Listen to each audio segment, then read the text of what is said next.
रामकृष्ण हरी मंडळी, स्वागत आहे तुमचं आपल्या नवीन व्हिडिओमध्ये। नाव माझं गणेश आणि तुम्ही बघताय गणादा ट्रॅव्हलर। आणि तुम्ही पाठीमागे झाडं बघून अंदाज लावला असेल कुठं आलोय। तर आपण आलोय कोकणात, कारण जरा 2-4 महिने झालं कोकणात आपण आलो नव्हतो। व्हिटॅमिन सी ची कमतरता भासायला लागली, मला कोकणात जाऊन जरा पाणी पिऊन घ्यावं समुद्राचं डायरेक्ट, आणि इथं जरा मासं बिसं खाऊन कसं जरा थोडंसं ताकद येते, प्रोटीनचा विषय असते, त्याच्यामुळं आपण आलो आज कोकणात। आणि ही तुम्ही पाठीमागं बघताय तो आपण घेतलेला इथला नवमी रेसिडेन्सी, 1 नंबर विला आहे हा। इथं तुम्हाला 1500 ते 2000 पर्यंत AC नॉन AC रूम भेटू शकतात। मी तुम्हाला याच्या डिस्क्रिप्शनमध्ये डिटेल देतो, तुम्ही कधी येताय तर इकडं अवश्य इथं भेट द्या।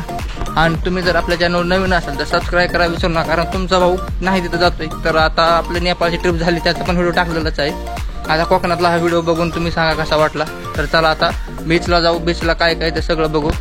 तर मंडळी, आता दिवस उन्हाळ्याचा होता, त्यामुळे लवकर घरातून बाहेर पडलो, कारण आपल्यापासून 170 किलोमीटरपर्यंत श्रीवर्धन जाताना तामिनी घाटात असा हा कडक सूर्योदय बघितला। अगं माया डोळ्याचं पारणं सुटलं हे बघून। मग म्हणलं आता चला थोडासा नाश्ता वगैरे केला आणि आपण डायरेक्ट येऊन पोहोचतो श्रीवर्धनमध्ये। तुम्ही हे बघू शकता, पुढं आपल्याला हे मोठं गेट लागतं। या गेटमधून आतमध्ये एंट्री केली की आपण डायरेक्ट येऊन पोहोचतो आपल्या जिथं आपण रूम बुक केली ती। स्वर्गासारखं वातावरण, 1 नंबर दिसते रूम इथं। तुम्हाला मी याच्या डिस्क्रिप्शनमध्ये लिंक वगैरे देतो या हॉटेलचं लोकेशन वगैरे। तुम्ही कधी प्लॅन करताय तर या।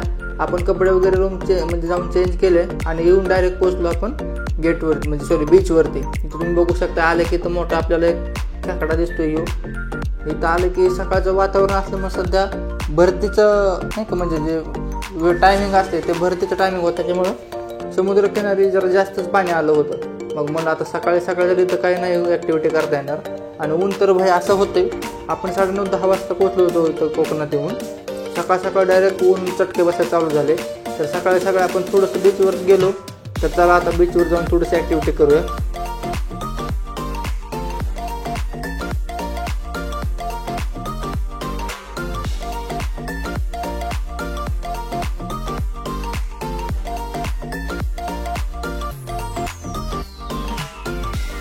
Bye bye bye bye bye bye bye bye bye.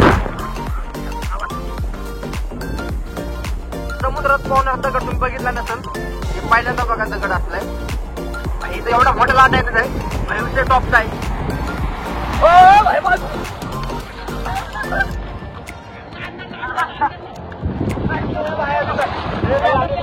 आता म्हणलं कोकणात आता म्हणलं पोहायला गेलो, तोंडात असं पाणी शिरलं, अरे बापले खराट लागला। आणि त्यात मध्ये अजून डोळ्यात पाणी शिरल्यावर तर नाही का डोळ्याची जळजळ करते, तर तो विषय जरा वेगळा होतोय जरा। इथं जो दादा काय करत होतं, हे जे बोट आता पाणी हळूहळू कमी व्हायला लागले होते, तर ह्यानं इथं बोट आतमध्ये नेण्यासाठी इथं गळ टाकलाय। आणि थोडी बोट आता पुढे जे ॲक्टिव्हिटी करायची असेल, कोणाला राईड करायची असेल तर त्या राईडमध्ये तुम्ही जाऊन करू शकता। पोहून जरा वाईज भूक लागली होती, मग आता कोकणात आलं म्हणलं माशावर ताव मारावं लागतोय। मस्तपैकी गेलो हॉटेलमध्ये, मासे वगैरे ऑर्डर केले, कडकमध्ये खाल्ले। आणि उन्हाचा असा ताप होत होता ना भाई, लय कडक ऊन लागत होतं। मग काय डायरेक्ट रूमवरती आलो, या सुंदर वातावरणात जरा आस्वाद घेतला आणि जी पडी मारली भाई, निवांत 4-5 वाजता उठलो, कारण उन्हानं जास्त हलवत येते इकडं। तर ही आपली रूम आहे मस्तपैकी। आराम जरा जास्तच झाला, मग संध्याकाळचे 5 वाजून गेले होते। उठलो, जरा फ्रेश वगैरे झालो आणि आपली धूम घेऊन आपण निघालो आता समुद्रकिनारी, कारण बघायसाठी ना भाई संध्याकाळची वेळ चांगली असते, फोटो काढायसाठी पण 1 नंबर टायमिंग आता। आणि सूर्यास्त बघायला भाई 1 नंबर वाटतं। इथं मस्तपैकी तुम्ही कॉफी वगैरे काही तिथं भेटून प्यायला, तिथं मोजितो वगैरे भेटतोय, मोहितो वगैरे, तर तिथून घ्यायचं, मस्तपैकी गोळा वगैरे खात बसायचं। तर आपण आलो मस्तपैकी, हे वातावरण जरा फील घेतलं। कोकणात आल्यानंतर 1 नंबर वाईब असते भाई, विषय पंपावर असते डायरेक्ट। इथं ना भाई सगळ्याचे धंदे आहेत, फोटोवालापासून पार वडापाववाला, मॅगीवाला, घोडेवाला, बोटवाले, सगळ्याचे वेगवेगळे चार्जेस आहेत। बोटवाल्याचे आता नवीन सुरू झाले, पहिलं तर लास्ट टाईम आलतो आम्ही 2-3 महिन्याखाली, तेव्हा तर नव्हतं काय, पण आता चालू झालं आहे। आता ते पाणी काही वेळेस येतं इकडं, आता कदाचित ओटी चालू होईल थोड्या वेळानं वरती, त्याच्यामुळे येतं पाणी। संध्याकाळी जास्त पाणी येतं, परत सकाळी म्हणजे 11-12पर्यंत जास्त पाणी असतं। तर तुम्ही प्लॅन करताय तर इथं सकाळी येऊ शकता, सकाळी जास्त गर्दी वगैरे नसते, पण पाणी भरपूर असते, भरपूर म्हणजे ॲट द एंडपर्यंत तिकडंपर्यंत असतं, कोपऱ्यापर्यंत। आम्ही सकाळी येऊन गेलो त्यावेळेस भरपूर पाणी होतं। म्हटलं आता आपण बाई ऊन इतकं पडतंय, अगं लय डेंजर ऊन आहे. तर विषय करा की तुम्ही सकाळ नाही आता तर लवकर माघारी जावा, दिवसभर तुमच्या रूमवरती बसा आणि 4 नंतर बाहेर या. भाई आपण सकाळी आलो तेव्हा एवढं पाणी होतं, नाव काढून डायरेक्ट एंडपर्यंत होतं.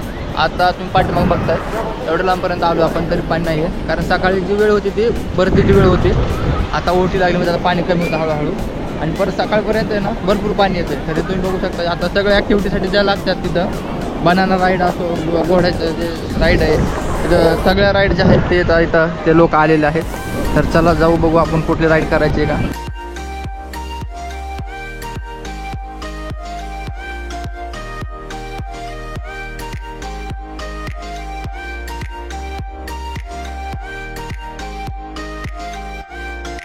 इथे ना भाई क्रिकेटचा खेळ चालू होता, 2 मुलं होती क्रिकेट खेळत होती. त्यांना म्हणलं भाई तुमचा भाऊ पुण्यावरून आला तर तुम्हाला 2 बॉल खेळायसाठी द्यावं लागतं. तो मला ठीक आहे भाऊ 2-3 बॉल खेळ म्हणला.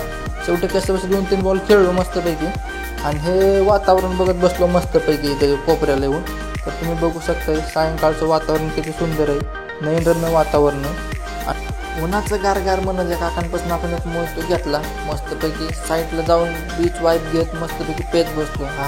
संध्याकाळचा जो सूर्यास्ताची वेळ असते त्यावेळेस आहे ना भाई एक नंबर वातावरण असते, निवांत शांत बसून आपलं पेत राहायचं.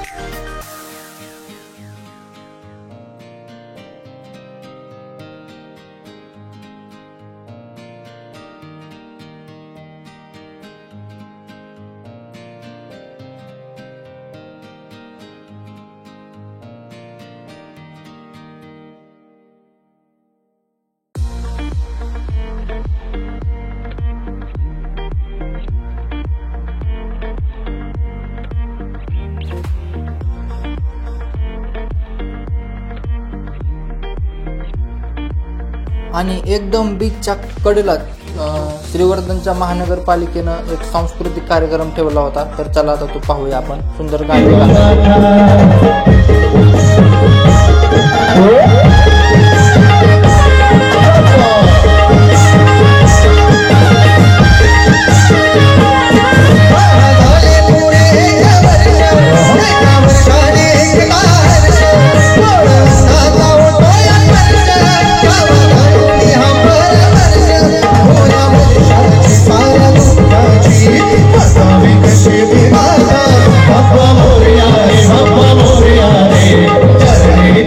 Come on.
आला की पोरांचा विषय टॉपचा असतो, डायरेक्ट पोरांनी ठेका धरला. तर चला बघा कसं नियोजन केलं पोरांनी.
बीचच्याच बाजूला तुम्हाला नाना प्रकारचे विविध खाद्यपदार्थ भेटतील, जसे की वडापाव असो, अंडा बुर्जी असो किंवा मोदक. ही कोकणात गेल्यावर मोदक खाल्लं नाही असं होणारच नाही, त्याच्यामुळे इथं टॉपचा विषय असते. गेल्यानंतर तुम्हाला जे पाहिजे ते इथं वडापाव, ते घावणं जे असतात कोकणातले प्रसिद्ध, ते तुम्ही इथं खाऊ शकता आल्यानंतर. आणि इथं तुम्ही जर सायंकाळच्या वेळेस काही ॲक्टिव्हिटी केलं तर कपडे वगैरे चेंज करायसाठी पण साईडला जागा. शुभ सकाळ मंडळी, दिवस आहे दुसरा, सकाळचे 7:30 वाजलेत आणि तुम्ही इथं पाठीमागं बघू शकता सूर्य उगवलेला आहे. आणि आपण आवरून आपल्याला जायचं आता हरिहरेश्वरला, कारण सकाळी जास्त गर्दी नसते आणि भाई ऊन एवढं पडते, अरा बाप विषय पंपावर डायरेक्ट. त्याच्यामुळे तुम्ही येताय तर सकाळी लवकर उरका, 12च्या काय असेल तिथलं बघून घ्या, कारण 12 नंतर एवढं ऊन पडते ना इकडं, डेंजर विषय होते. तर त्याच्यामुळे आपण आता सकाळी लवकर उठलो, सगळं आवरलं. इथं आपली धूम उभा केली. आता बॅग घ्यायची आणि इथून डायरेक्ट आता हरिहरेश्वर जायचं. इथून अर्धा तास लागेल साधारणतः, 21 किलोमीटर अंतर येते. तर चला आता हरिहरेश्वर जाऊचं दर्शन घेऊ. तिथं डॉल्फिन आपल्याला बघायला भेटतील, खास तर त्यासाठी आपण लवकर जाणार आहे, कारण सकाळी गर्दी नसते, त्यावेळेस आपले डॉल्फिन बघायला भेटू शकतात. तर चला आता इथून आपली बॅग वगैरे घेऊया. तिथं आपला दिला होता, बुक केली आपण रूम. इथं सुंदर आहे इथलं एरिया, रूम पाठीमाग बघू शकता, नारळ झाडं वगैरे, नंबर स्वर्ग आल्यासारखं. तर चला आता बॅग घेऊन डायरेक्ट हरिहरेश्वर जाऊ. गाडीला किक मारलं आणि आपण सुरुवात केलं जायला हरिहरेश्वर बीचकडे. जाताना रस्त्याने सगळे नारळाचे झाडं, आंब्याच्या बागा एवढ्या होत्या, तुम्ही रस्त्याने लिटरली बघू शकता की आंब्याचे झाडं डायरेक्ट आहेत आणि तुम्ही तिथून आंबे तोडू शकता. आपण काय नाही तोडलं, मला नको रिस्क भाई. आपण येऊन पोहोचलो हरिहरेश्वरला. तिथं आलं की भाई ह्यांनी केलता हल्ला, भाई माकडांचा विषय डेंजर आहे. इथं तुम्हाला बाईकसाठी 20 रुपये पार्किंगचे द्यायचे आणि कारसाठी 50 रुपये.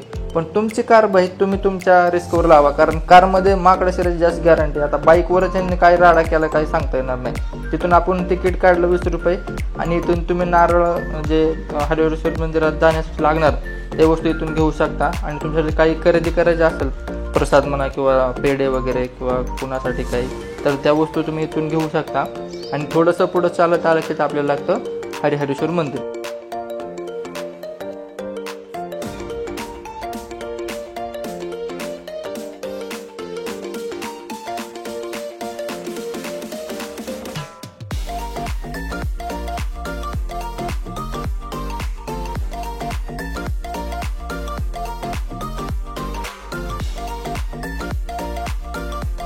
आपण मंदिरात एंट्री करताना आपल्याला अशा 2 मोठ्या दीपमाळा लागतात. आणि इथली मंदिराचा आकार तुम्ही बघताय उतरतात छपऱ्यासारखं आहे. म्हणजे इथं कोकणात पावसाचं जास्त हे असतं कालावधी. आणि हे तुम्ही बघता शुक्लतीर्थ, हे इथं जे ठिकाण आहे ना ते डोळ्याचं पार न फेडणारा तो सीन आहे, तुम्ही बघू शकता. ज्यावेळेस आपण आतमध्ये मंदिरात जाऊ, मुख्य मंदिरात दर्शन केल्यानंतर पहिले तर आपल्याला काळभैरवनाथाचं दर्शन करायचं असतं. काळभैरवनाथाचं दर्शन केल्यानंतर तिथूनच पुढं हरिहरेश्वर मंदिरात प्रवेश करण्यासाठी हा रस्ता आहे.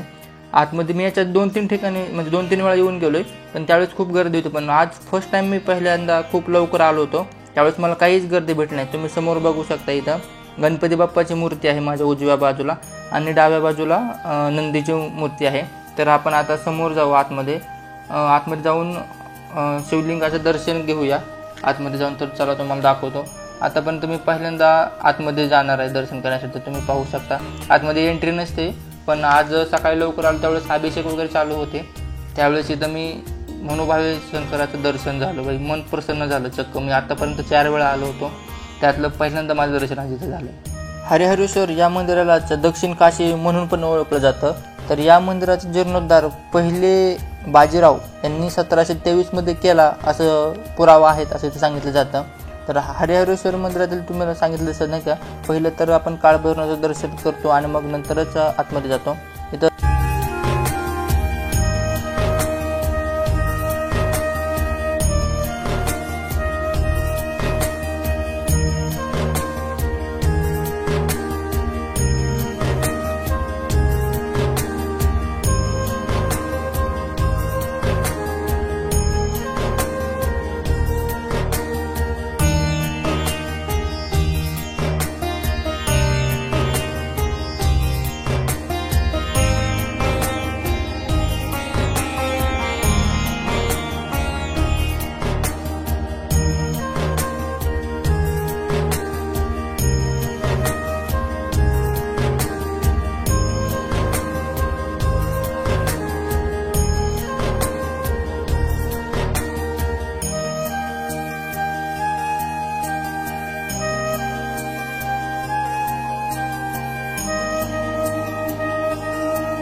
शंभर 150 पायऱ्या चढल्यानंतर आपल्याला पुढं डोळ्याचं पार न फिरणारा जो दृश्य आहे ते बघायला मिळतं. तर तुम्ही पाहू शकता पुढं ते इथून दिसणारं दृश्य अगदी डोळ्याचं पार न फिरणारं हे क्षण आहे. आपण येऊन पोहोचलो आता हरिहरेश्वरच्या पॉईंटवरती. दृश्य बघू शकता, असलं खतरनाक आहे. आणि सध्या तरी जरा जास्त पाणी 10-11 नंतर आहे ना, इथं काही पाणी नसतं. तर पाठीमागचा व्ह्यू बघा कसा आहे, एकदम कडक आहे. आणि समोर तुम्हाला दिसणारं दृश्य आहे, लाटांचा आवाज आणि ते मन प्रसन्न करणारं दृश्य तर तुम्ही बघू शकता. एक मिनिट, काय नजारा आहे, विषय पंपावर डायरेक्ट. आणि आपण लास्ट टाईमला इथंच आलो होतो, त्यावेळेस तिथं मला डॉल्फिनचं दर्शन झालं होतं. पण आपण आता सगळं खूप लवकर आलोय. एकमेव हा समुद्र किनारा आहे म्हणजे हरिहरेश्वर बीचला तुम्हाला डॉल्फिन बघायला भेटतात, बाकी कुठे डॉल्फिन बघायला भेटत नाही या साईड जवळपास. तर तुम्ही सकाळी लवकर येत आहेत तर तिथं तुम्हाला जास्त कुठे जाता येणार नाही, कारण पाण्याचा प्रवाह जास्त असतो आणि सकाळी भरती असते. तर तुम्ही उशीर आला तर तुम्हाला बघायला भेटेल. आणि इथून आपण प्रवास सुरू करतो मग गावाकडे जाण्यासाठी. तर मंडळी, कसा वाटला हा व्हिडिओ कमेंट करून नक्की सांगा. आणि तुम्ही तुमच्या मित्रांना फॅमिली ग्रुपवर नक्की शेअर करा, कारण तुमच्या केलेल्या एका सबस्क्रायबरमुळे मलाच असं नवीन व्हिडिओ बनवण्याची प्रेरणा भेटते. तर चला भेटूया पुढच्या अशाच एका परत नवीन व्हिडिओमध्ये.